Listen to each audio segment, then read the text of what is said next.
Hoy vamos a hacer un poquito más acerca de biología celular. Nos vamos a meter ahora a la célula. Recuerden que en la clase pasada nos dedicamos solamente a hablar de la membrana citoplasmática, ¿no es cierto? No solamente hemos hablado de la estructura, sino también hemos hablado de la función. Si nosotros pasamos la membrana citoplasmática, ¿no es cierto?, nos vamos a encontrar con la matriz citoplasmática, ¿ok? Pero esta matriz citoplasmática, que tiene un aspecto más o menos como un coloide, es prácticamente una solución donde hay abundante agua, pero una gran cantidad de diversos tipos de moléculas, ¿no es cierto? ¿Ok? Pero sosteniendo prácticamente a todas las organelas que existen en la célula, ¿no? Todas esas estructuras membranosas que existen en la célula, vamos a encontrarnos algo muy interesante que fue descubierto hace unos buenos años atrás con el microscopio electrónico, y al principio se pensó que era solamente como una especie de un artefacto, ¿ok? Hoy en día se está estudiando mucho y se ha estudiado mucho el citoesqueleto, ¿ok? Entonces vamos a hablar hoy día primero del citoesqueleto, esta red de filamentos, ¿no? Microfilamentos, filamentos intermedios, microtúbulos, que tienen una función importantísima para la célula.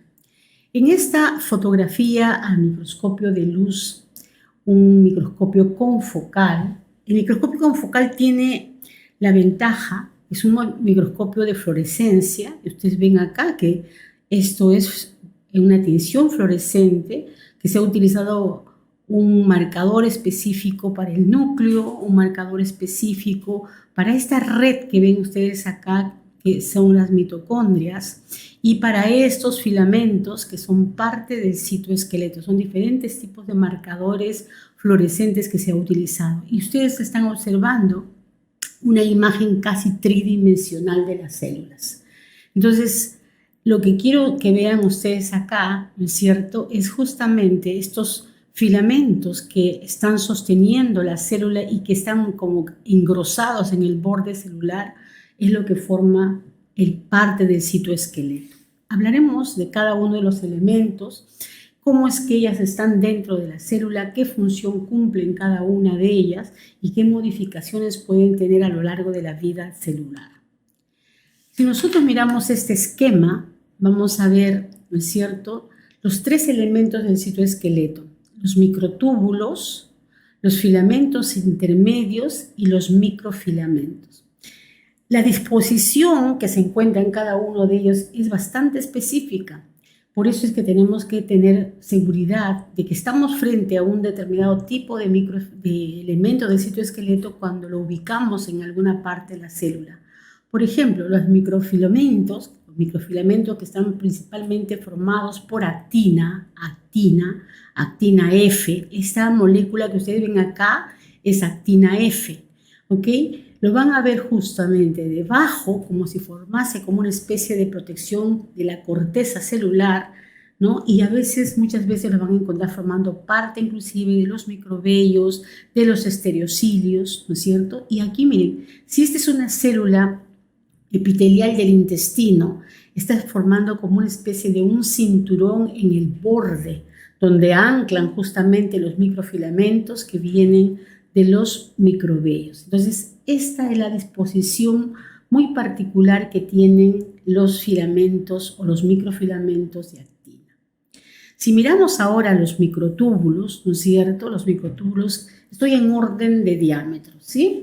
Estos microfilamentos aproximadamente tienen 7 nanómetros de diámetro, mientras que los microtúbulos, que son los más gruesos, podríamos decir así, tienen un diámetro casi de 25 nanómetros, pero son tubos huecos, pues se llaman microtúbulos.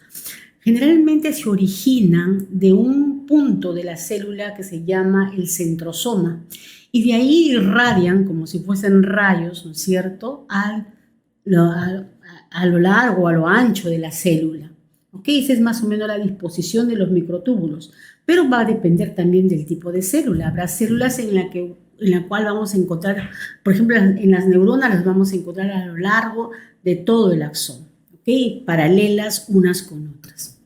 Entonces, estos microtúbulos, como ven, son prácticamente estructuras huecas, ¿no es cierto? Luego hablaremos más detalladamente de estos microtúbulos. Y finalmente, los filamentos intermedios. Y se llaman filamentos intermedios porque el diámetro va entre más o menos 8 o 10 nanómetros, ¿no es cierto? Por eso se llaman filamentos intermedios, que van a ser de diferente naturaleza, pueden ser, inclusive van a estar formando parte del esqueleto del núcleo, ¿no es cierto? Van a estar formando parte de las células epiteliales, etc. En cada una de las células, los diferentes tipos celulares, vamos a encontrar filamentos intermedios y un tipo específico para cada una de ellas. Miren ustedes, normalmente en este caso, que son células epiteliales, están anclando a las uniones intercelulares. Recuerden que en la clase de ayer, ¿no? O en la clase anterior, vimos un poquitito acerca de las proteínas que formaban parte de las adhesiones celulares, ¿no es cierto? Las células pueden estar adheridas entre ellas o pueden estar adheridas a la matriz extracelular. Entonces, esos focos de unión siempre van a estar ancladas a los filamentos intermedios. ¿Ok? Entonces, miren ustedes acá, esta sería una célula completa, ¿no es cierto?, mostrándonos todo lo del citoesqueleto. Los microfilamentos en la periferia, ¿no es cierto?, los microtúbulos, que serían estos verdes que están acá, y los marroncitos serían los filamentos intermedios. ¿Ok? Entonces, ¿cuál es la función principal de este citoesqueleto? Así como nosotros, el esqueleto tiene que ver con el soporte de toda nuestra estructura corporal, la protección de los órganos más importantes, ¿no es cierto?, y el movimiento, lo mismo pasa con las células. Entonces, el movimiento de las células, cuando ellas tienen que desplazarse, cuando ellas tienen que moverse, la protección de las organelas, el movimiento de las organelas o de las vesículas que se producen dentro de la célula, ¿no es cierto? Y ese sostén que necesita nuestra célula va a estar a cargo del citoesqueleto. ¿Ok? Entonces, hay muchas moléculas que además de estas principales de las que hemos hablado en ese instante, están relacionadas con estos elementos del citoesqueleto principales. La actina, los microfilamentos, los filamentos intermedios y los microtúbulos. Proteínas que iremos estudiándolas, ¿no es cierto? Y que iremos haciendo referencia a qué función cumple al relacionarse con estos elementos del citoesqueleto. Aquí, por ejemplo, podemos ver algunas de las funciones, ¿no es cierto? Por ejemplo, aquí, como decía, una célula epitelial, igual la actina en el borde formando ese cinturón, ¿no es cierto?, que tienen esas células epiteliales cilíndricas y cúbicas a las cuales se anclan los microfilamentos que están justamente en los microvellos. Los microtúbulos, que serían estas estructuras que ven acá de color celeste, que le va a servir como caminos, podríamos decir así, pistas por donde se van a desplazar las vesículas, las organelas pequeñas, ¿no?, de forma vesicular. Y por supuesto los filamentos intermedios que tienen que ver con las uniones intercelulares. Por ejemplo, en este caso estamos viendo una neurona, o estamos viendo el axón de una neurona. Los microtúbulos están justamente a lo largo de todo el axón para transportar tanto de forma anterógrada como forma retrógrada las vesículas sinápticas, por ejemplo. Por supuesto, ellas solas no se mueven a través de los microtúbulos, sino van a tener que utilizar otras proteínas que se llaman las proteínas motoras. Tienen función durante la división celular. Parte de los microtúbulos tiene que ver con el transporte o el movimiento de las mitocondrias, ¿no es cierto? Por eso que forma el uso acromático. Tiene que ver la actina principalmente, junto con la miosina, tiene que ver también en el momento de la citocinesis.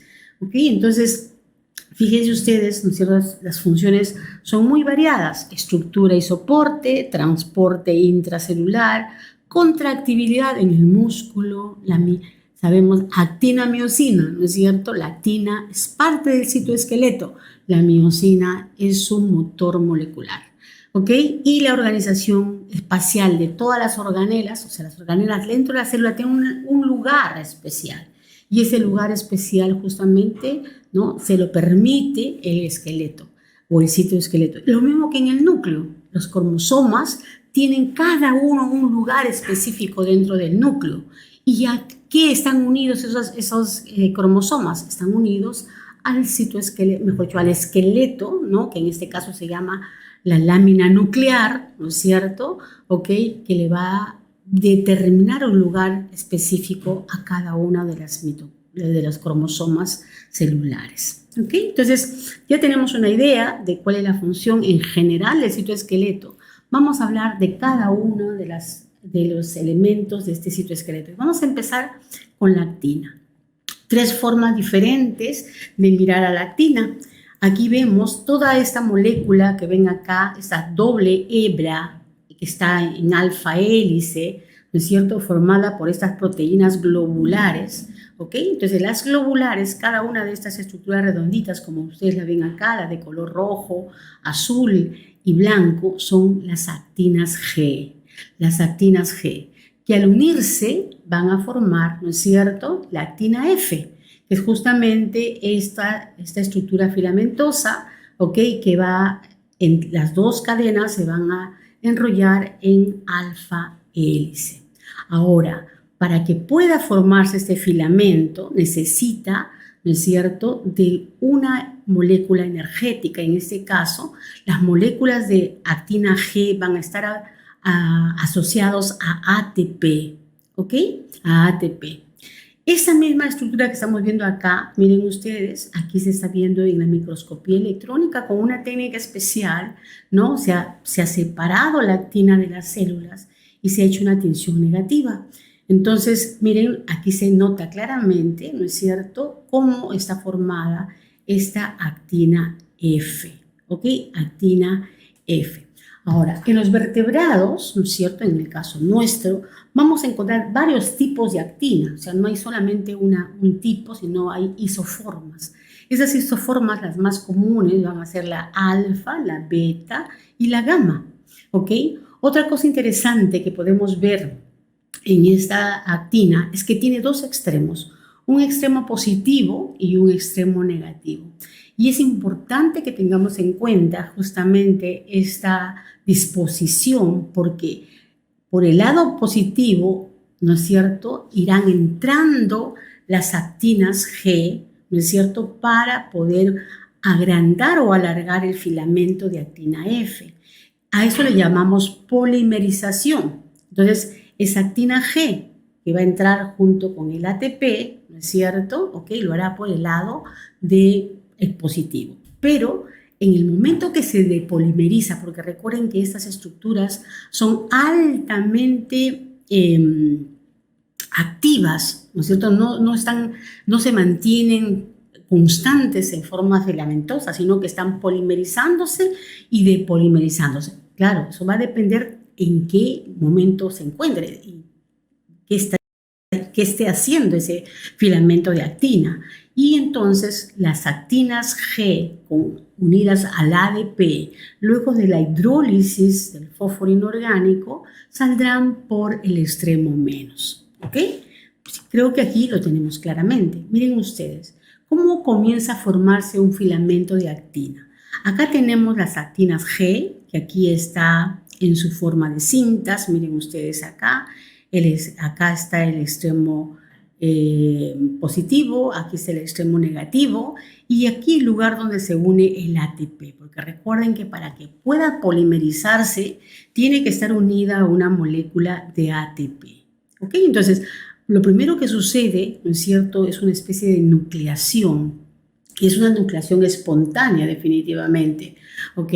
Entonces, miren ustedes, acá están las actinas G que están unidas a ATP, comienza a formarse el dímero, luego un trímero y así sucesivamente, ¿no es cierto?, entrando cada una de estas actinas G por el extremo positivo para poder ir creciendo el filamento. Entonces tenemos la nucleación, ¿no es cierto?, luego tenemos la elongación y en un momento puede llegar a estar estable el filamento hasta que comienza, ¿no?, el proceso de depolimerización. ¿Okay? Entonces es un proceso muy dinámico, sobre todo en el momento del movimiento celular, cuando una célula, como en el caso, por ejemplo, de los macrófagos, o en el caso de los neutrófilos, o en el caso de las plaquetas, por ejemplo, cuando tienen que formar los coágulos, ¿no es cierto?, en ese momento es necesario que estos filamentos de actina se polimericen y se depolimericen, ¿ok? Según el momento para que la célula pueda moverse, ¿ok? Y en el caso de la citocinesis igual. Entonces miren acá en este esquema podemos ver claramente, ¿no es cierto? Está entrando la actina G unida al ATP por el extremo positivo y por el extremo negativo ya están saliendo las actinas unidas al ADP, ¿no es cierto? Entonces eso hace que este mecanismo de polimerización y depolimerización del filamento de actina sea un proceso constante dentro de la célula. Bien, ahora veamos qué otras proteínas vamos a encontrar relacionadas con estos filamentos de actina. Por ejemplo, en este caso, los filamentos de actina, que en este caso, miren ustedes, está entrando y saliendo, o sea, está entrando una actina G y está saliendo una actina ADP, ¿no es cierto? Este es ATP y este es ADP, pero solamente por un lado. ¿Por qué? En este caso es el extremo negativo, porque el extremo positivo va a estar recubierto por una proteína que funciona como una caperuza y que se llama capseta. Entonces, esta proteína impide que por este lado crezca el filamento de actina, ¿ok? Otra proteína, ¿no? Y aquí podemos ver acá, igual la tropomodulina trabaja de la misma manera, pero en este caso ya no se une al extremo positivo como es el capseta, sino al extremo negativo, ¿ok? Bien. Otras proteínas que también de alguna manera inhiben, por ejemplo, en el caso del músculo, ¿no es cierto? Tanto el esquelético o el estriado como el liso. Ustedes saben que la miosina tiene que desplazarse por la actina para que el músculo se pueda contraer. Pero si esta tropomiosina, que es esta proteína filamentosa que se enrolla a lo largo del filamento de actina, tapa el punto de unión de actina-miosina, ella impide que se una con la miosina, ¿ok? Pero caso contrario sucede cuando esta otra proteína, ¿no es cierto?, que es la troponina acá, ¿no?, que justamente la troponina C recibe el calcio. En el momento que recibe el calcio, esta tropomiosina, ¿no es cierto?, gira, ¿no?, para dejar libre el punto de unión. Miren acá, estos puntos que ven ustedes acá son los puntos de unión de actina con miosina, ¿ok? Pero mientras que aquí, antes que entre el calcio, están tapadas, aquí están liberadas para que pueda unirse ahora la miosina. ¿Se dan cuenta? Entonces, hay muchas proteínas, esto lo veremos en un momento, pero quiero que lo vean en ese detalle, pero habrá muchas proteínas que van a estar asociadas a los microfilamentos y que tienen funciones específicas. Por ejemplo, cuando una célula está produciendo lamelipodios, ¿no?, como por ejemplo, de repente un fibroblasto, ¿no?, que está en un medio de cultivo y se está desplazando, se está moviendo, la actina ya no puede estar solamente en forma de filamentos, sino tiene que estar formando una especie de una red. Por lo tanto, ¿no es cierto?, la actina va a comenzar a crecer como si tuviesen ramas, ¿ok? Como si fuesen unos arbolitos, ¿no es cierto?, con ramitas. Entonces, para que se puedan formar las ramas, imagínense ustedes acá, tiene la actina F ya formada, el filamento. Entonces, aquí viene a unirse una proteína que se llama ARP.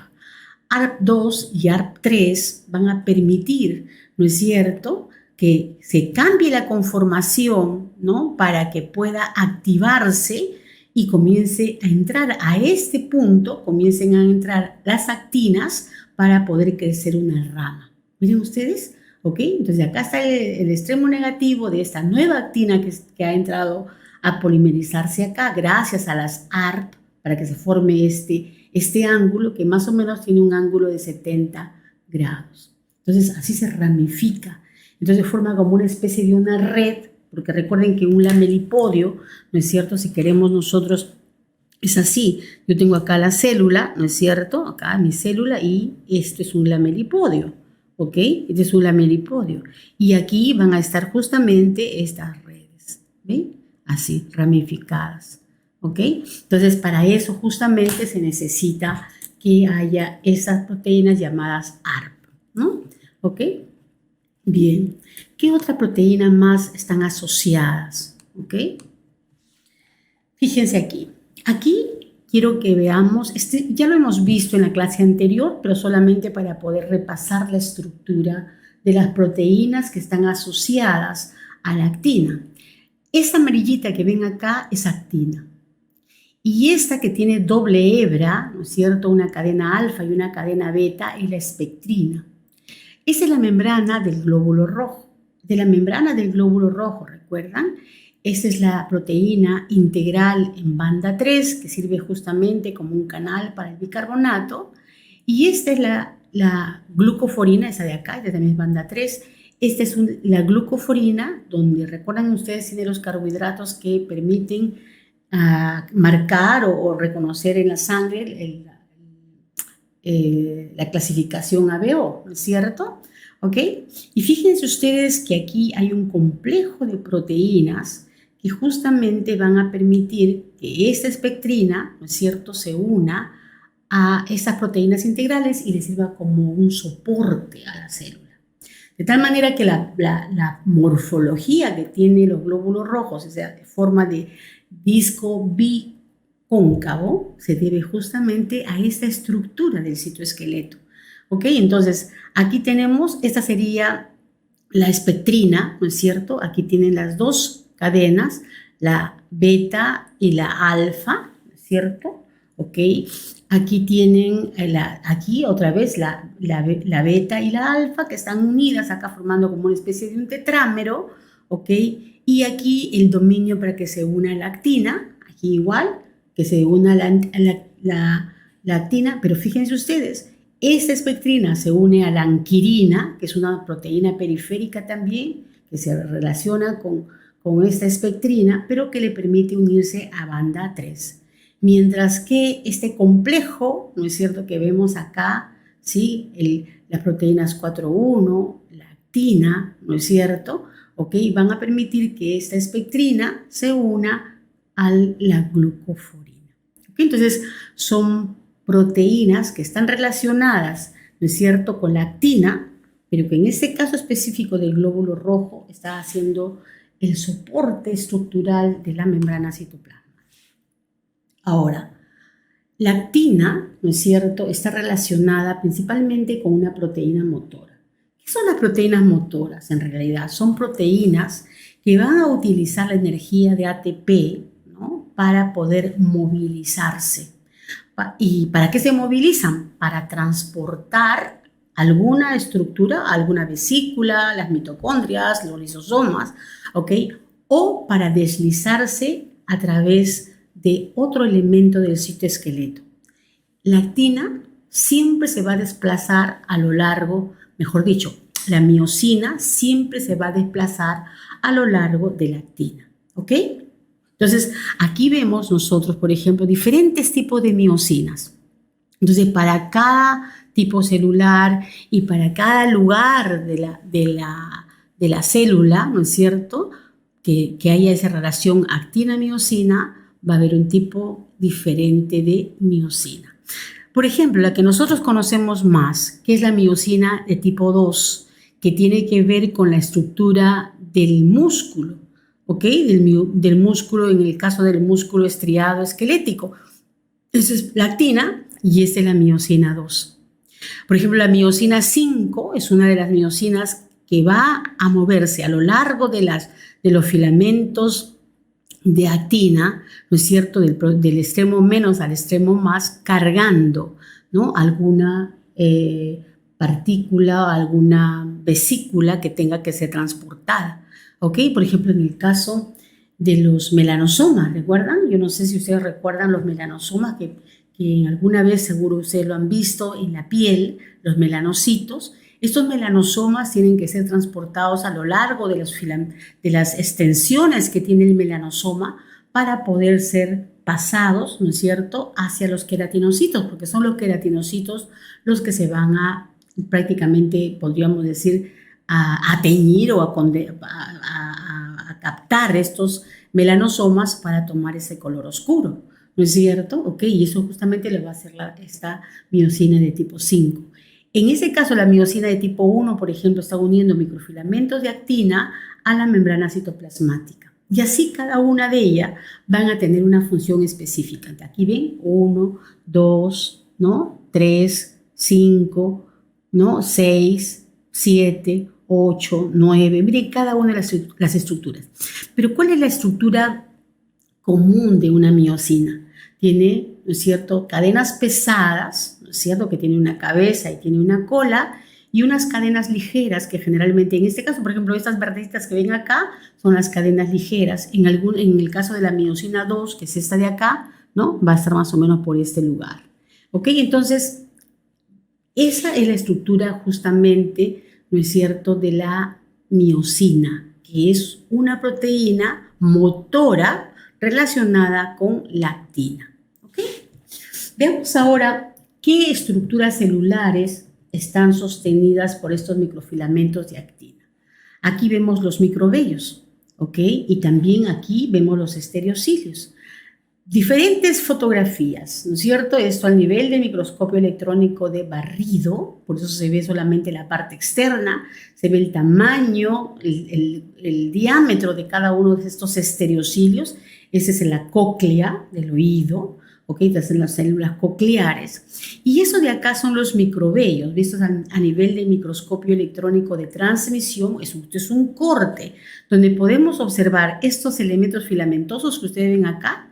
Justamente van a ser las actinas, que se van a anclar al cinturón terminal de las células epiteliales de los enterocitos, ¿ok? Que también está formado por actina, ¿ok?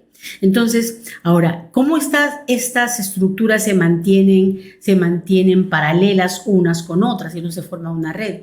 ¿Cómo estas se van a mantener siempre sin polimerizarse y depolimerizarse?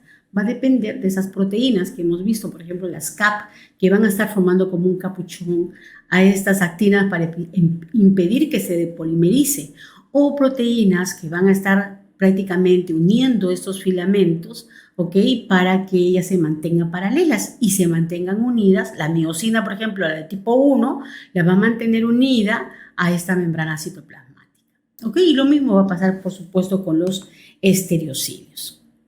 Bien. Entonces ahora vamos a ver el segundo elemento del citoesqueleto, que son los filamentos intermedios. ¿Ok? A diferencia de los microfilamentos de actina, esos filamentos intermedios van a ser unas fibras muy fuertes, pero son flexibles, no están constantemente polimerizándose y depolimerizándose. Es una de las características que tienen. Van a ser mucho más estables, ¿ok? Y le van a dar fuerza mecánica y un soporte mecánico a las células, de tal manera que ellas van a resistir la tensión física que se pueda imprimir sobre ellas para evitar justamente que estas células puedan ser dañadas fácilmente. ¿No es cierto? ¿Ok?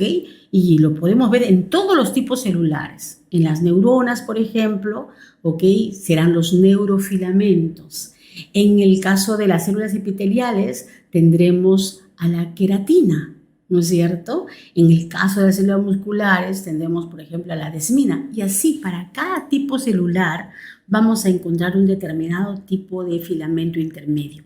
Esto es interesante e importante, porque cuando en patología, ¿no es cierto?, los tumores son difíciles de poder determinar su estirpe, entonces justamente hay pruebas inmunológicas para buscar estos filamentos intermedios, ¿ok? Como por ejemplo la proteína ácido gliar de los astrocitos, por ejemplo, en los astrocitomas.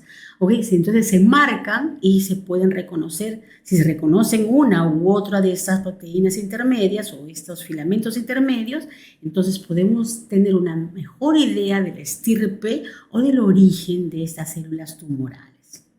¿Ok? Entonces, en las células musculares, en las células epiteliales, en todas las células vamos a encontrar filamentos intermedios. Están codificados por 70 genes en el hombre, ¿ok? Que de diferentes genes, 70.000, imagínense ustedes, y eso seguro que todavía faltan encontrar algunos más. Entonces le da soporte estructural, ¿no es cierto? Tiene una distribución y posicionamiento de los órganos celulares, le va a permitir que los órganos celulares ocupen un lugar específico, le da resistencia a la tensión mecánica debido a la formación de polímeros, ¿ok? Presente en los desmosomas, como vimos en un inicio. Recuerdan que le dije que se unían justamente a las placas de unión, ¿no? Que en este caso estamos hablando de los desmosomas, de los hemidesmosomas, y en el caso del núcleo sirven para anclar justamente a los cromosomas, ¿ok? Y no solamente eso, sino que en el caso del núcleo, y lo veremos cuando hablemos del núcleo, ¿no es cierto? La lámina nuclear, que es parte del filamento intermedio, la lamina A, B y C, ¿no es cierto?, que tiene el filamento intermedio del núcleo, permite que se una al citoesqueleto. O sea, hay proteínas que van a ver ustedes después que están relacionando a la laminina nuclear con el citoesqueleto. De tal manera que el núcleo tiene una posición específica dentro de la célula, gracias justamente a ese tipo de interconexión que hay entre el citoesqueleto de la célula, valga la redundancia, citoesqueleto es el de la célula, y la laminina nuclear, ¿no es cierto?, que es del núcleo. ¿Ok? Entonces, miren ustedes, aquí tenemos una neurona, ¿no es cierto? Acá ven ustedes una neurona, el cuerpo de una neurona, y todos estos filamentos rojos que ustedes observan acá, ¿no es cierto? Eso es con fluorescencia, es una microscopía de luz, de microscopía de fluorescente, son los neurofilamentos. Neurofilamentos que no solamente van a estar en el soma de la neurona, sino se van a ir a las dendritas, ¿no es cierto? Y también hacia el axón. ¿Ok? Aquí vemos, por ejemplo, dos células. Estos son los filamentos intermedios, ¿ok? Filamentos intermedios. Y aquí miren ustedes, aquí miren eso de acá, que es un desmosoma, ¿ok? Un desmosoma, y aquí los filamentos intermedios, ¿ok? Entonces, eso lo vamos a ver después en otras imágenes para que ustedes puedan entenderlo mejor.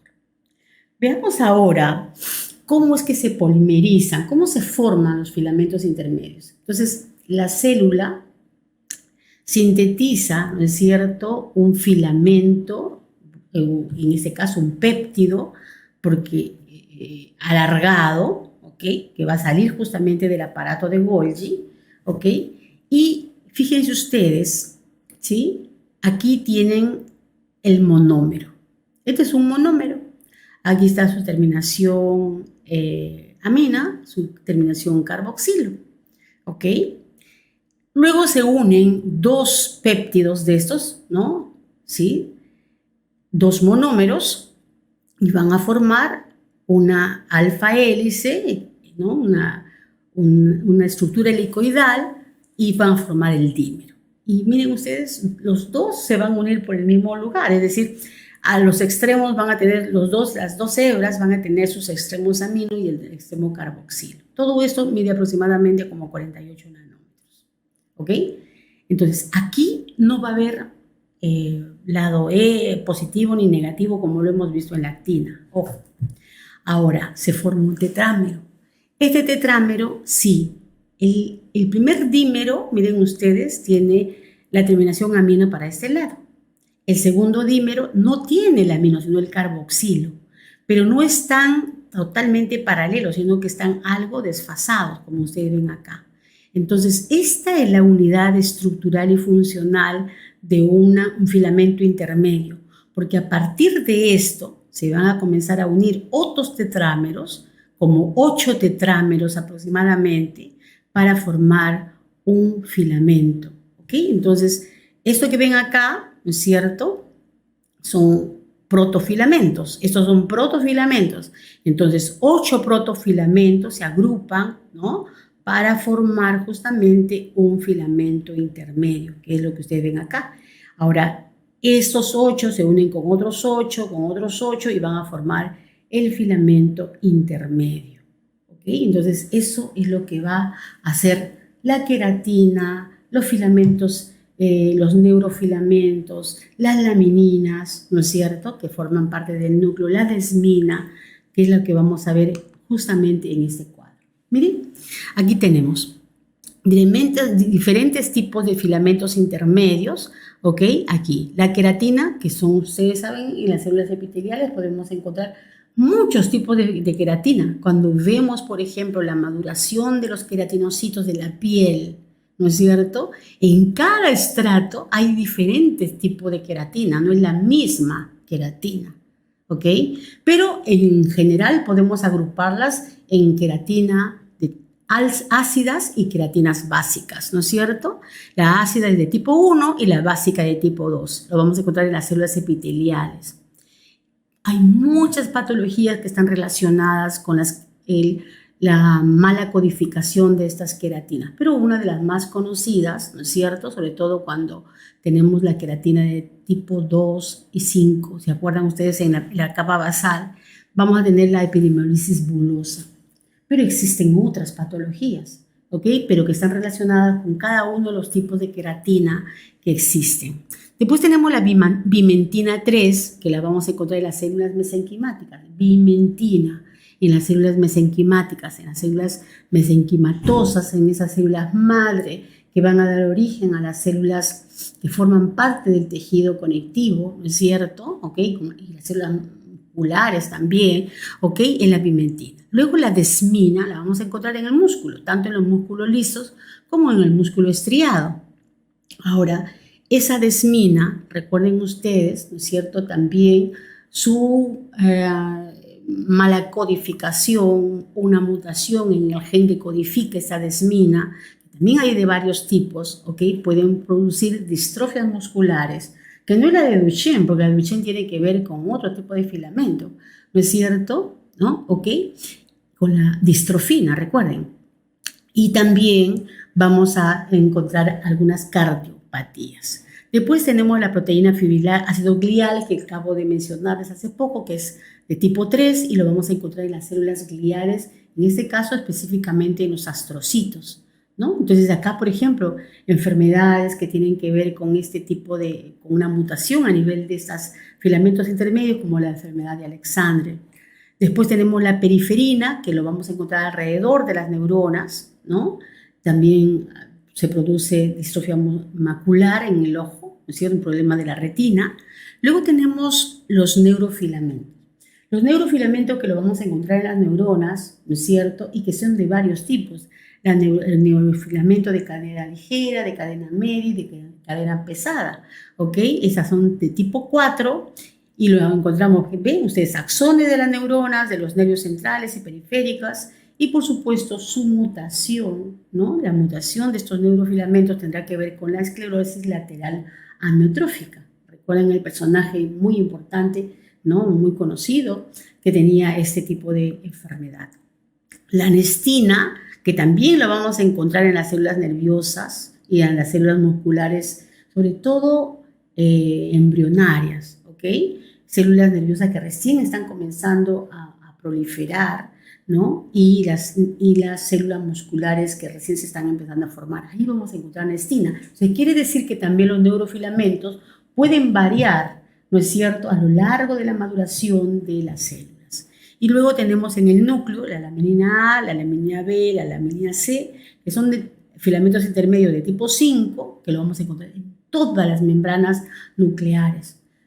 Ustedes seguro que deben haber escuchado, ¿no? Hay una patología que se llama el síndrome de Hutchinson-Gilford, o también llamada progeria, ¿no? De esos niñitos que rápido se envejecen, es justamente porque sus núcleos, sobre todo los núcleos de las células del tejido conectivo, tienen una anomalía justamente a nivel de la laminina. Entonces, eso provoca, ¿no es cierto?, el envejecimiento veloz de estas personas, ¿ok? Muy bien. Aquí podemos ver como ejemplos, miren ustedes, acá hay un esquema, aquí tenemos el núcleo, ¿no? El núcleo de la célula con su lámina nuclear, esto que ven de color rosa es la lámina nuclear, vamos a ponerle el punterito mejor para que se pueda ver acá, ¿ok?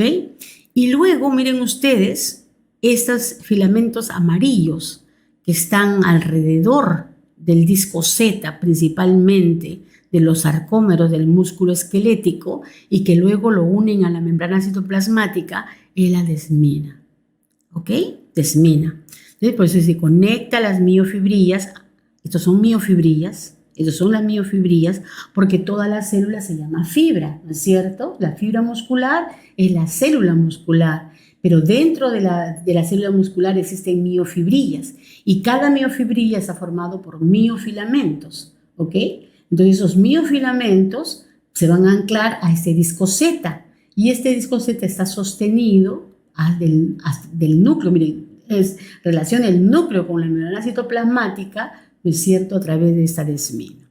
Y luego los neurofilamentos, que miren ustedes cómo se ven a lo largo de todo el axón de las células, ¿no es cierto?, de las neuronas, ¿ok? Le dan ese soporte mecánico, esa estabilidad, que luego vamos a ver que es cuando ella, porque vamos a hablar después, ¿no?, de algunas estructuras más que hay acá, ¿ok? Y miren alrededor, en el soma mismo, ¿no es cierto?, ¿ok? Y no solamente hay los filamentos intermedios, estamos viendo la actina que se ve de color rojito, miren, la actina se ve de color rojito, todo esto. ¿Y por qué aquí hay tanta actina? Porque recuerden que dije yo que estaba relacionado con estas proyecciones, porque esta neurona está creciendo, ¿ok? Está creciendo y por eso se ve lamelipodio aquí, ¿no es cierto? Y los neurofilamentos son estos moraditos, porque los microtúbulos son los verdes, y los neurofilamentos son los moraditos, ¿ok? Entonces, eso sería con respecto a los filamentos intermedios, ¿ok? Entonces, vamos a hablar ahora de los microtúbulos, que es el tercer y último elemento que vamos a mencionar como parte del citoesqueleto, ¿ok? Microtúbulos, mayor diámetro, ¿no? ¿Ok? Más o menos unos 25 nanómetros. Pero lo que quiero que vean acá es que este microtúbulo está formado por 13 protofilamentos, que son esos de acá, ¿ok? 13 protofilamentos. Entonces, si yo veo este tubo, miren, son 13 protofilamentos que luego forman un tubo, que se unen así. O sea, primero es una lámina, luego se cierra, ¿ok? Y aquí tienen 13, si cuentan, ahí están los 13. Es un tubo hueco y en el centro está la luz. Miren, este es el microscopio electrónico en un corte transversal de un microtúbulo. Ese es el corte longitudinal, ¿no es cierto?, de un microtúbulo. Estas son las escalas para que tengan una idea del tamaño, del grosor, ¿ok? Y esto es lo que estamos viendo acá, ¿no? Ahora, ¿de qué están formados estos microtúbulos? En la actina hemos visto que es proteína G, que es una sola molécula. En este caso son dímeros, porque acá las tubulinas son diferentes. Esta es la tubulina beta y es la tubulina alfa, ¿ok? Tubulina alfa y tubulina beta. Entonces es un heterodímero, porque son dos moléculas, ¿no es cierto?, que tienen alguna diferencia, por eso se llama heterodímero. Entonces uno es alfa y otro es beta. ¿Ok? Son similares, pero no son idénticos. Por eso es que, mírenlo acá, ¿no? En esta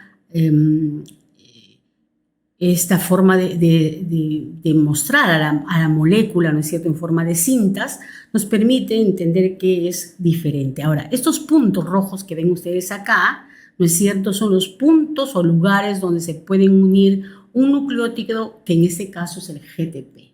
Entonces ya no es el ATP, sino el GTP, ¿ok? Ahora, igual que, ¿no es cierto?, en el caso de la actina, también son estructuras que están en constante polimerización y depolimerización. Están armándose y desarmándose en cristiano, ¿ok? Entonces tiene un extremo negativo y un extremo positivo. Entonces, los únicos que no tienen extremos positivo y negativo son los filamentos intermedios, porque eso sí, tanto la actina como la miosina tienen extremo positivo y extremo negativo. Por el extremo positivo es por donde se adicionan los dímeros de tubulina unidos al GTP. Y por el extremo negativo es por donde se depolimeriza o salen los dímeros de tubulina unidos al GDP. GDP, es decir, ya se ha hidrolizado, ¿no es cierto?, el GTP. Entonces, ¿cuáles son las funciones del microtúbulo? Varias funciones. Brinda el soporte mecánico y determina la forma celular, participa en el mantenimiento de la organización interna de la célula, participa en procesos de motilidad, porque estas son las pistas que tiene la célula para mover sus mitocondrias, sus vesículas, etcétera. ¿Ok? Por eso dice, sirven como vías para diversas proteínas motoras que se desplazan. O sea, porque definitivamente esas vesículas, esas mitocondrias no se desplazan solas, tienen que ser transportadas por una proteína motora, que es el transportador. Conducen las vesículas de transferencia y secreción, o sea, en el momento que se está haciendo la secreción o cuando se está transfiriendo, como les dije, en el caso, por ejemplo, de mandar un determinado tipo de elemento de una célula a otra célula, eso es lo que se llama transferencia. Ahí también intervienen estos microtúbulos. Forman el uso acromático, ¿no? Forman justamente los centriolos, los cilios, los flagelos, ¿ok? Que son las estructuras formadas justamente por microtúbulos, ¿ok? Entonces vamos a ver un poquito cómo que se forman estos microtúbulos, cómo se ensamblan. De la misma manera como hemos visto en la actina, hay un momento de nucleación, ¿no es cierto? ¿Ok? Entonces cuando se llega la señal específica para que estos microtúbulos se puedan polimerizar, ¿no? Estos dímeros se comienzan a juntar, ¿no es cierto? Y van a ir formando los protofilamentos, como ustedes pueden observar acá, ¿no es cierto? ¿Ok? Y va creciendo de esta manera el microtúbulo, ¿ok? Ahora, en otros casos, este es el crecimiento espontáneo. En otros casos, cuando estamos hablando de la formación de microtúbulos a partir del centrosoma, para que se pueda formar el microtúbulo, primero tiene que formarse una base de una tubulina, que en este es el caso de la tubulina gamma. Eso que ven de color marrón acá, o amarillo, perdón, es la tubulina gamma. Entonces, la presencia de esta tubulina gamma es que va a permitir que comiencen a unirse los dímeros de tubulina, ¿no es cierto?, para formar primero los protofilamentos y finalmente el microtúbulo. Entonces, este es un crecimiento, ¿no es cierto?, bastante rápido, como ustedes pueden ver acá. Entonces, si nosotros miramos, o sea, la forma de crecimiento de cada uno de estos microtúbulos, vemos que en este caso, ¿no es cierto?, cuando se produce de forma espontánea y se produce una nucleación, ¿ok?, los primeros minutos es rapidísimo y luego una vez que se estabiliza, ¿no?, ya comienza a estar en un plano, ¿no?, en una meseta. En el caso de de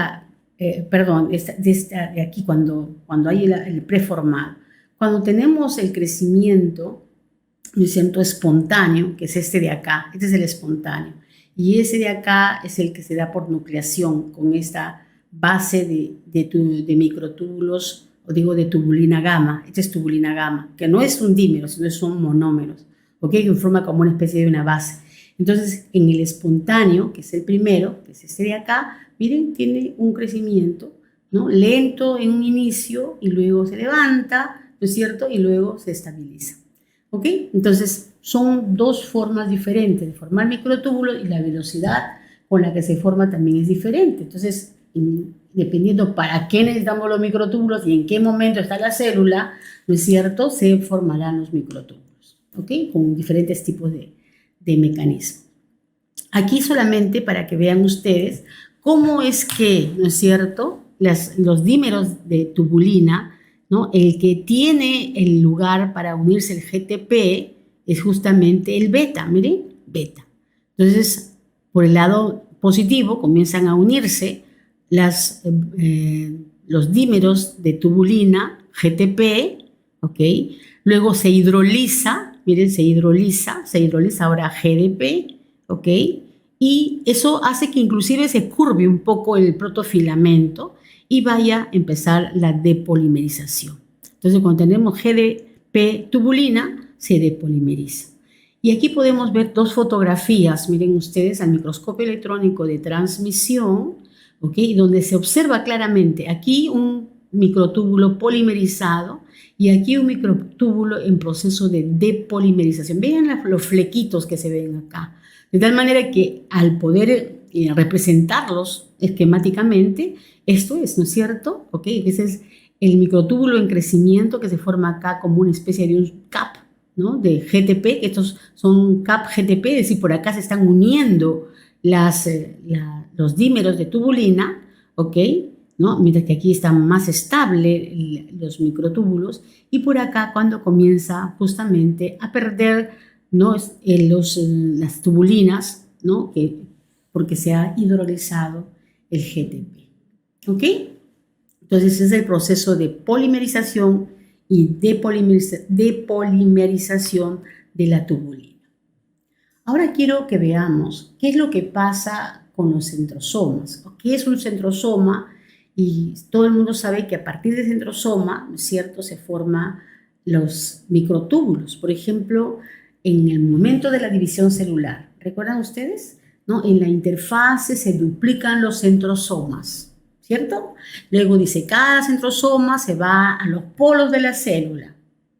Y luego de cada centrosoma, ¿no es cierto?, se forma el huso acromático. Entonces quiere decir que del centrosoma, ¿no es cierto?, va a crecer los microtúbulos que van a formar, ¿no es cierto?, las diferentes, o sea, dependiendo de qué célula estemos hablando, ¿no es cierto?, y en el momento que esté la célula.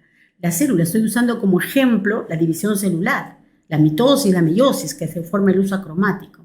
Entonces, ¿qué es lo que vamos a encontrar? Tenemos un par de centriolos. En el centrosoma tenemos un par de centriolos y alrededor el centro organizador de los microtúbulos. ¿Ven? Todos estos puntitos que ustedes ven acá, ¿no es cierto? Aquí, esta es la tubulina gamma, ¿no? Todo esto es el material pericentreolar, ¿ok? Y todos estos de aquí de color naranjita que vemos acá, ¿no es cierto?, van a ser las tubulinas gamma, ¿sí?, que va a formar como una especie de un anillo, y a partir del cual, como vimos aquí, eso de acá, miren, no se olviden esto, ¿ok?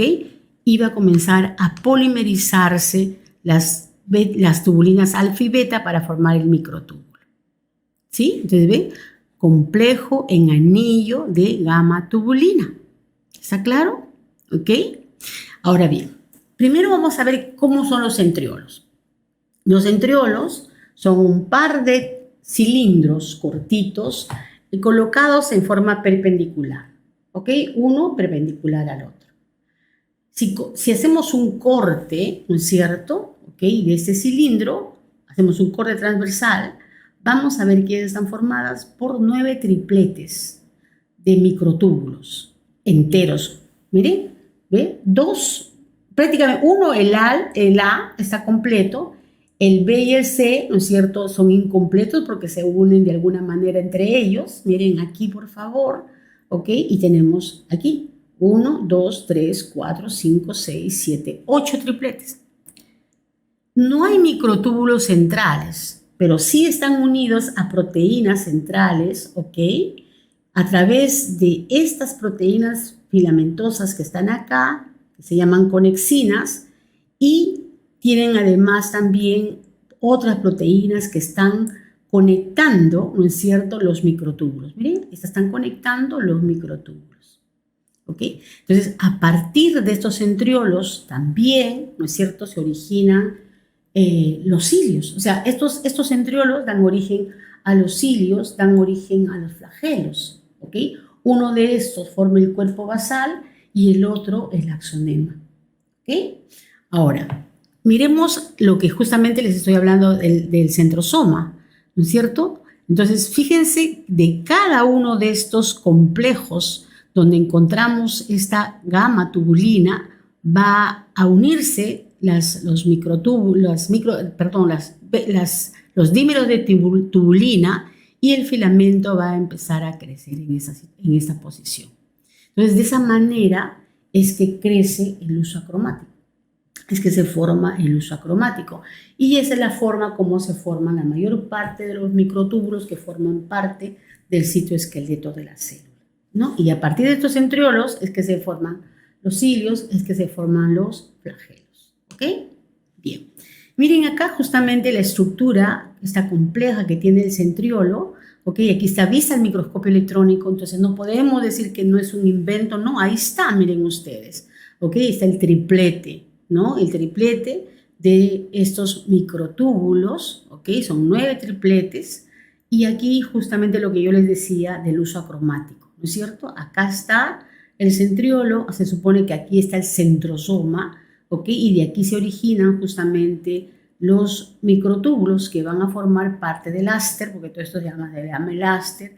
Aquí vemos dos tipos de microtúbulos, los microtúbulos cinetocóricos, que son los que se unen justamente, ¿no?, al cinetocoro del cromosoma, ¿cierto? ¿Recuerdan ustedes? ¿Ok? En el centro del cromosoma, y otros microtúbulos que están libres, que no están unidos, ¿no es cierto?, ¿ok? Y que se van a llamar los microtúbulos interpolares. Cada uno de estos tienen funciones en el momento de la anafase, ¿no?, y de la metafase, en el momento que se, ¿no?, que se van a separar los cromosomas. ¿Ok?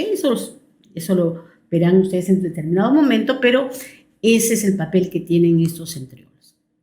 Y aquí vamos a mirar algunas proteínas que están asociadas a los microtúbulos. De la misma manera, como hemos visto proteínas asociadas, ¿no es cierto?, a la actina, ¿ok? De la única que hemos visto asociada ha sido a la ¿cómo se llama?, a los filamentos intermedios, ¿no? Pero tampoco quiere decir que estén libres, ¿no? Siempre están asociadas a otras proteínas. Por ejemplo, en los filamentos intermedios, en el caso de unirse a las proteínas de adhesión celular, ¿no es cierto? Ahí hay varias proteínas que las van a vincular, ¿ok?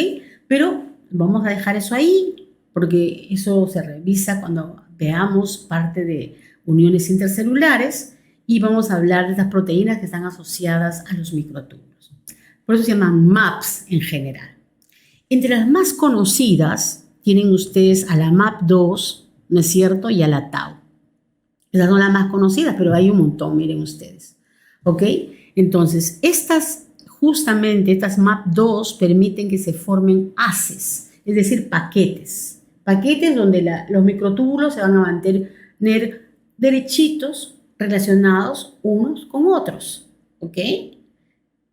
En el caso de la MAP2, la separación entre el microtúbulo y microtúbulo es mayor. En cambio, las Tau, que son estas de acá, la separación entre microtúbulo y microtúbulo es menor. O sea, va a unir más cerca, podríamos decir, va a mantener más cerca a los microtúbulos. Muchos deben haber escuchado acerca de la Tau, porque esta, cuando se muta y no se sintetiza de forma adecuada, ¿no?, justamente se va a producir una desorganización de estos microtúbulos dentro de la neurona, ¿no?, lo que lo han relacionado muchas veces con el Alzheimer, ¿ok? Después miren ustedes, hay otra proteína como esta que está acá, esta chiquitita de acá, es la plectina. La plectina, ¿no?, va a unir el microtúbulo, que es este verde, a un filamento intermedio. Este de aquí, el celestito, es un filamento intermedio, ¿ok? Entonces, aquí tenemos, miren ustedes, otras proteínas, las que unen el microtúbulo a la membrana citoplasmática, ¿ok? ¿Ok? Para mantenerlas asociadas y no pueda seguir creciendo por este lado, ¿ok? Entonces, aquí, esas son las TIPS, ¿no? Entonces, dice, permanece asociada a los extremos más, ¿no?, en el crecimiento, y puede unirlos a otras estructuras como las membranas celulares, ¿no? La XMAPS2-1-5, o sea, ¿sí?, estabiliza los extremos más y acelera su ensamblaje. Lo estabiliza y acelera su ensamblaje. Entonces, eso hace que sea más rápido la formación del microtúbulo. Estas que están prácticamente como, podríamos decir, a los lados, ¿no?, del microtúbulo, que son las MAPs en general, estabilizan la estructura del microtúbulo, ¿sí?, para que puedan y se unen con ellas al costado. O sea, prácticamente aquí como que el microtúbulo no se desorganiza rápidamente, ¿no? Las cateninas, como cortan los microtúbulos, miren, catenina, corta el microtúbulo en la mitad. La quinesina, esta sí es una proteína motora, ¿sabes? La quinesina es una proteína motora, pero esa proteína motora camina sobre el microtúbulo del extremo menos al extremo más, se dirige al extremo más, ¿ok? Y luego está estatmina, ¿no es cierto?, que va a unir las subunidades y va a impedir su ensamblaje. Se une a los dímeros, ¿no es cierto?, y hace que ella no se produzca la nucleación espontánea. ¿Okay? Entonces impide que se forme el microtúbulo. ¿Sí? Así sucede. Siempre hay algunas proteínas que van a estar unidas a los dímeros, o en el caso de la actina también pasa lo mismo. Estamos hablando de la cofilina, de la filamina, o sea, hay muchas proteínas que están relacionadas también con la actina y que no la hemos mencionado para no complicarles más la vida, ¿ok? Pero definitivamente, ¿no es cierto?, son proteínas, o sea, cada una de estas monómeros o dímeros, como en este caso, ¿no es cierto?, monómeros en el caso de la actina y dímeros en el caso de los microtúbulos, pueden estar en forma dimérica o en forma monomérica allí sin necesidad que se forme ni el microfilamento ni el microtúbulo, porque están impedidas por una proteína que está impidiendo que ellas se unan. ¿Ok? Entonces, eso es lo que sucede con el citoesqueleto. Y las proteínas motoras relacionadas con los microtúbulos van a ser dos. La cinesina o quinesina, que es la que están viendo ustedes acá, miren ustedes cómo se está movilizando, está transportando una vesícula, ¿no es cierto?, a lo largo de un microtúbulo. Prácticamente son como 14 familias diferentes, tienen un dominio motor que está justamente en esta parte de acá, donde está la cabeza, ¿no es cierto?, ¿ok? Y esta parte de acá que se llama el conector o cuello, todo esto es la cadena pesada, todo esto es la cadena pesada, y aquí está la cadena ligera. Con esta parte es la que ella se moviliza a lo largo del microtúbulo, ¿ok?, sobre la cadena pesada. Y esta parte que ven acá, donde está la cadena ligera y esta terminación, es diferente en cada una de las quinesinas, porque esta es la parte que va a reconocer, ¿no?, la carga. Entonces, la carga, ¿no es cierto?, que está justamente, el lugar de reconocimiento está en la cola, esta es la cola. Entonces, todo esto es la cabeza, aquí el cuello conector, este es el tallo y esta es la cola. En la cola, entonces, las moléculas que forman parte de la cola son las que van a ser diferentes para poder identificar la carga. ¿Ok? Muy bien. Entonces, no se olviden, ellas van a transportar a lo largo de los microtúbulos, ¿no es cierto?, diferentes organelas, vesículas, ¿no?, van a formar parte del uso mitótico, la separación de los cromosomas durante la división celular. Cuando se están separando en la anafase, también intervienen. ¿Ok? Bien, esta es la otra proteína que es la dineína. Otra proteína motora que es la dineína.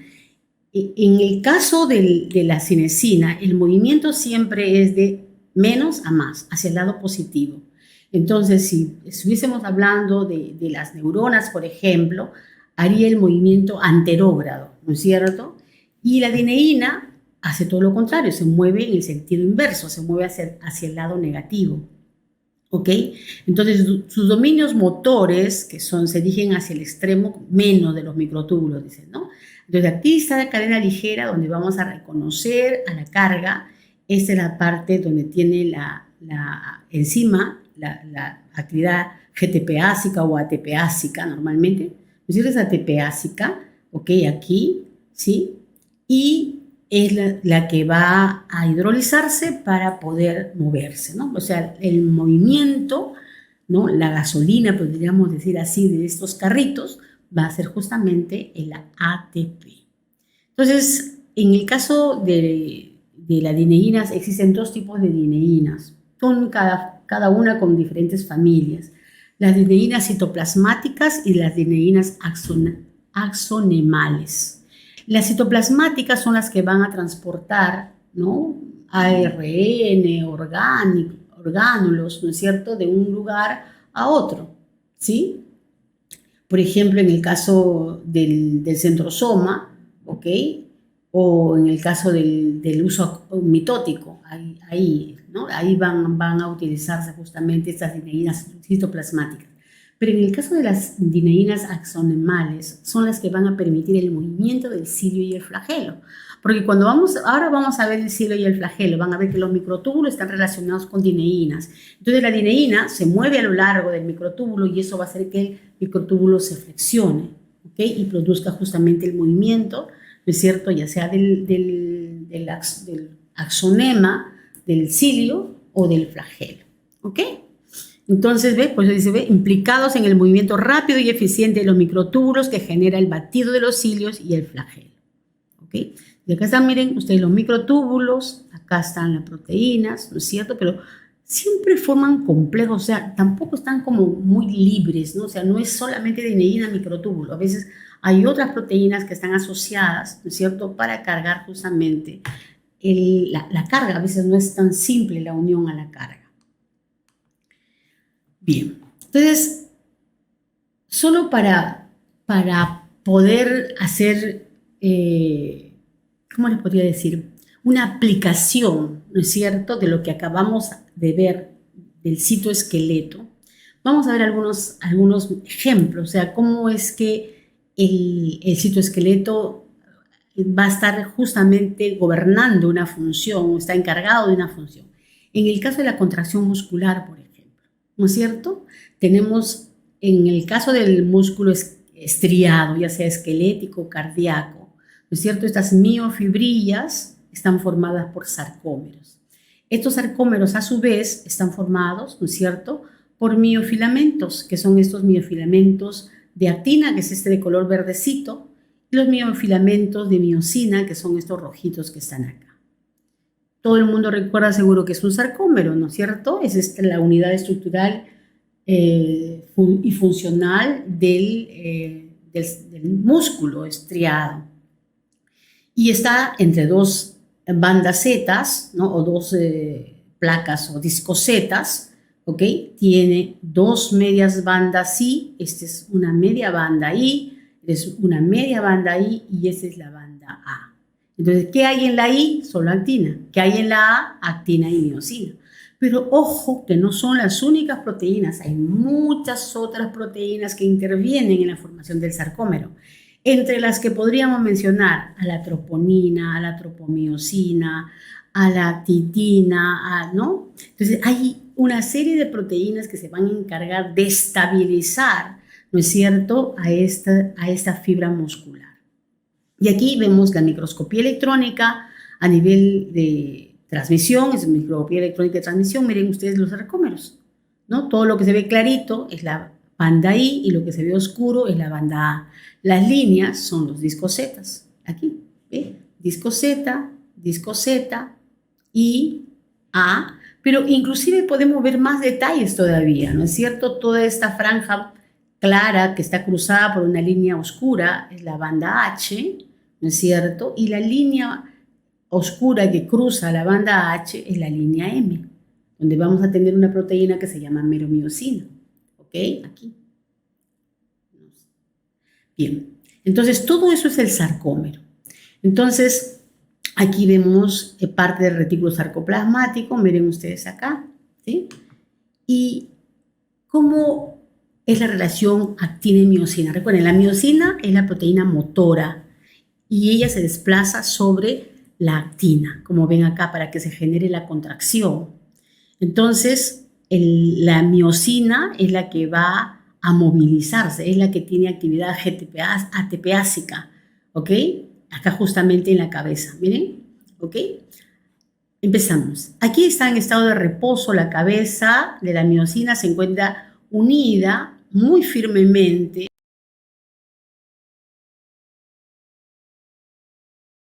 a otra actina, ¿sí? Esta asociación a la otra actina es una asociación débil, como pueden ver ustedes acá, ¿ok? Y en ese momento, aquí se produce la hidrólisis del ATP, se libera el fósforo inorgánico, ¿ven? ¿Ok? Y esa liberación del fósforo inorgánico causa la fijación más firme de la cabeza a la actina. ¿Sí? De la cabeza de la miosina a la actina, ¿sí? Que es el filamento delgado.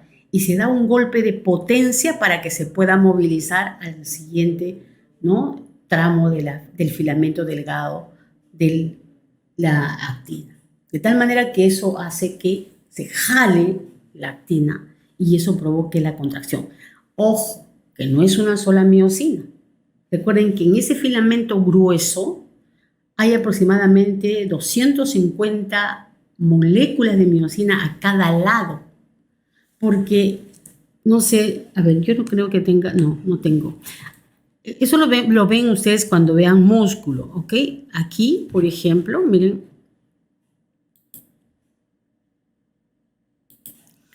Aquí yo voy a tener mi disco Z, acá, mi disco Z, ¿no es cierto?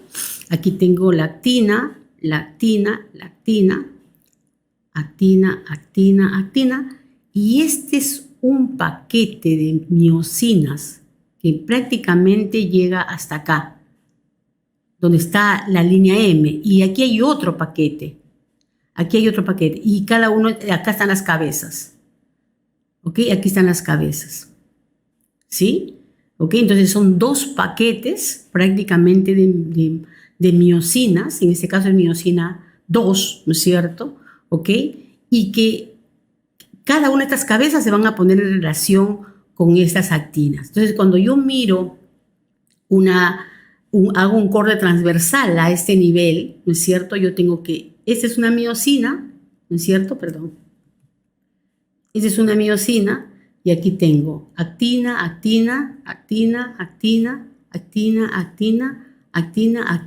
Fíjense, ¿por qué? Porque esto es como un ramo de flores, ¿no es cierto? Cada uno con su cabeza, entonces se van a poner en relación con estas actinas que están acá. ¿Ok? Entonces, y esto va a hacer que todo el sarcómero, recuerden que todo es tridimensional, o sea, a veces lo vemos solamente en un corte, pero no es un corte, no es así una figura plana, no es tridimensional. Entonces tienen que usar un poquito la imaginación para tener una idea clara de cómo funciona esto. ¿Ok? Actina, miosina. Entonces, en el músculo, que hemos visto que hay actina y su motor miosina, además hay otras proteínas que están asociadas a la actina. Por ejemplo, ¿no es cierto?, la tropomiosina, la troponina, la titina que une la miosina al disco Z, la nebulina que une la actina al filamento, al disco Z, la miomesina, que es la que está justamente en la línea M, lo que les decía, la alfa-actinina, que es otra de las proteínas que no hemos visto asociada, no lo hemos visto, ¿no es cierto? Esta es la actina, y aquí está la alfa-actinina. Entonces, ¿qué hace esta alfa-actinina? Mantiene paralela, pero lejos, o sea, no tan cerca, ¿no es cierto?, a los filamentos de actina. Por eso es que vemos en el músculo, ¿no es cierto?, que ellas se están manteniendo paralelas unas con otras. Pero luego vemos acá esta cap Z. ¿Y esta cap Z para qué sirve? Justamente para impedir que estos filamentos de actina, ¿no es cierto?, se depolimericen. Entonces, imagínense ustedes qué pasaría con nuestro músculo, ¿no es cierto?, si no estuviese esa cap Z acá, impidiendo justamente que se depolimerice. ¿Ok? ¿Ve? Une filamento de actina al disco Z. Pero no se olviden, este es el extremo que va a estar impidiendo que se depolimerice. Y la tropomodulina, ¿no es cierto?, que va a mantener estable la longitud del filamento de miosina. Entonces, fíjense ustedes todas las proteínas que vamos a encontrar, y estos son los diferentes pesos moleculares de las proteínas que están asociadas en el sarcómero. ¿Ok? Y entonces tiene que ver con la actina y tiene que ver con la miosina. La actina es el filamento del citoesqueleto y la miosina es su molécula motora, ¿no es cierto? ¿Ok? Su mecanoenzima también se le llama así, mecanoenzima. ¿Ok? Muy bien. Acá podemos observar, por ejemplo, como otro ejemplo de citoesqueleto, ¿no? Como estos pseudópodos, por ejemplo, miren, estos pseudópodos y estos filópodos no se podrían formar si el citoesqueleto no funcionase. Aquí está interactuando las actinas, ¿no es cierto?, con las miosinas para que se pueda desplazar justamente esa célula en el sustrato, ¿no? O en el momento que el glóbulo blanco sale atravesando las células endoteliales, ¿no es cierto? ¿Ok? Por esa se abren las dos células endoteliales y se trasvasa. ¿Cómo se mueve? ¿Cómo se va a mover? Porque justamente hace estos cambios en su citoplasma y los cambios se deben a la forma como se organiza el citoesqueleto en el momento que ya se está desplazando. ¿Ok? Aquí podemos ver, miren ustedes, para que tengan una idea, esto es un lamelipodio. Recuerdan que les hablé de las ARP, que formaban justamente estas actinas ramificadas. ¿Ven? ¿Ok? ¿Sí? Aquí. Los filopodios, que son estas alargaditas, también estos son filamentos de actina, ¿no es cierto? ¿Ok? Esta proteína es una proteína de acción será una miosina 1 de repente, o una proteína que está adhiriendo las actinas a la membrana citoplasmática, ¿no es cierto? ¿Ok? Y luego miren este podosoma, que es un ensanchamiento bastante amplio, está acá, miren, un ensanchamiento bastante amplio de la célula que se está moviendo, donde vamos a encontrar también una especie de red, ¿no es cierto? Y esta estructura permite luego, la actina, va a permitir que la célula se una al sustrato. Por ejemplo, esto es integrina. La integrina es una molécula de adhesión celular, que luego lo veremos en un determinado momento. ¿Y qué hace esta caperuza en el podosoma? Impidiendo justamente que esos filamentos se depolimericen. ¿Ok? Entonces, fíjense, todas estas son los diferentes tipos de expansiones celulares que puede darse en el momento que una célula se está movilizando. Algunas células se movilizan, ¿no? Con filopodios, flobopodios, pseudópodos, ¿no es cierto? Y eso es muy característico, sobre todo en los protistas, ¿no? En las amebas, ¿recuerdan? Las amebas para poder movilizarse, y no para movilizarse nada más, sino para fagocitar, para alimentarse, forman justamente estos pseudópodos. Y aquí podemos ver, miren, este es un fibroblasto que se está movilizando a lo largo del sustrato. Y para poder movilizarse a lo largo del sustrato tiene que formar estos haces de actina, porque estos son haces de actina, ¿ok? Y esta que está aquí está permitiendo que se una al sustrato, como si fuese el pie que se estuviese poniendo en ese momento. Y aquí están las integrinas. Hay proteínas de conexión, todas estas son actinas, ¿no es cierto? Y estas de acá son las miosinas, que justamente están ayudando a desplazar, ¿no? La actina con la miosina son las que van a estar encargadas del movimiento, ¿ok? Las actinas y las miosinas van a estar encargadas del movimiento.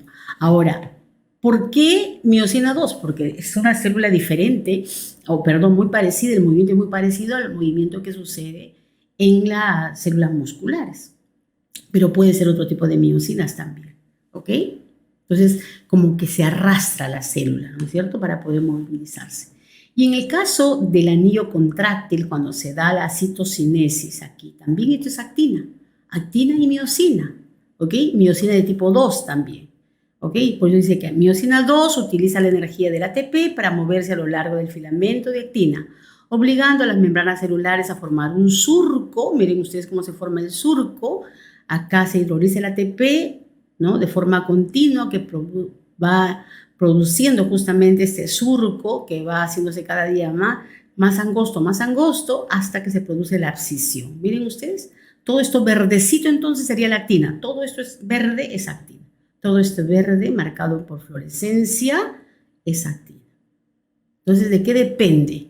¿No? Depende justamente para que se forme el anillo contráctil de la actina y la miosina, pero para que se separen necesita otra proteína que se llama septina, que también es una ATPasa, ¿okay? Porque eso necesita energía para que pueda funcionar.